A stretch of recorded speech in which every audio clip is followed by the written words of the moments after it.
ঘুম থেকে ওঠার পর যে কী অবস্থা শুরু করে দেয়, কান্না শুরু করে দেয়। একজনকে কোলে নিলে আরেকজন রাগ করে বসে থাকে, আর ঘুম থেকে উঠবে তো উঠবে, দুজন একসাথেই উঠবে।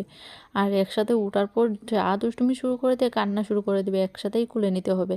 তো গাছ থেকে শিম পেড়ে আনলো, আর রান্না করেছি ভাত, আর এদিকে ডাল রান্না করেছি। আর ডালের মধ্যে কিছু শিম দিয়েছি, বেগুন ভাজা করেছি, আর দুপুরে সবজি রান্না করবো।